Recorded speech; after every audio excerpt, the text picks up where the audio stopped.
Shalom sahabat Bapak Ibu yang terkasih dalam Tuhan kita Yesus Kristus.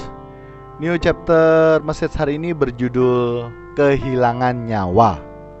Sahabat Bapak Ibu, kita dengar dahulu ayat Alkitab yang terdapat dalam Matius 16 ayat yang ke-25.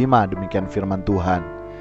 Karena barang siapa mau menyelamatkan nyawanya, ia akan kehilangan nyawanya.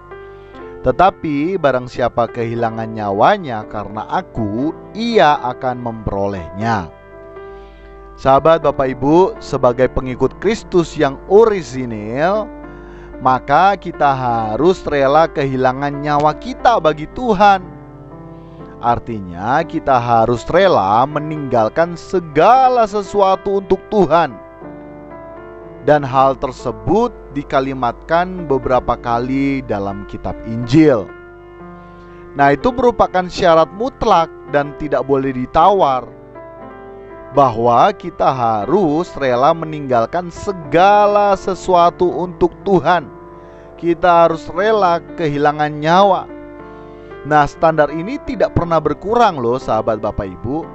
Standar ini juga tidak pernah berubah seiring perkembangan zaman. Ini adalah standar mengikut Tuhan. Sungguh ya, ini suatu perjalanan hidup yang sangat berat. Tetapi ini adalah orisinilnya kekristenan. Kekristenan yang sejati. Kalau orang percaya boleh mengangkat pedang, maka bisa sedikit membela. Tetapi orang percaya, orang Kristen, pengikut Kristus itu seperti domba-domba sembelihan yang tidak berdaya, yang digiring ke pembantaian, yang harus membalas kejahatan dengan kebaikan. Pengikut Kristus yang sejati diajar mengenakan kehidupan seperti yang dikenakan oleh Yesus sendiri, harus semakin seperti Yesus.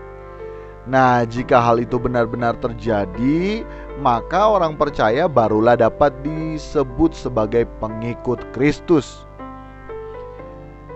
Yesus telah memberi teladan kepada kita, yakni rela meninggalkan semuanya dan taat bahkan sampai mati di kayu salib. Yesus rela kehilangan nyawanya. Untuk itu kita juga yang meneladani hidup Yesus harus rela kehilangan nyawa kita. Yang mana ini berarti sama dengan usaha untuk mematikan keinginan daging yang bertentangan dengan kehendak Allah dalam diri pengikut Kristus.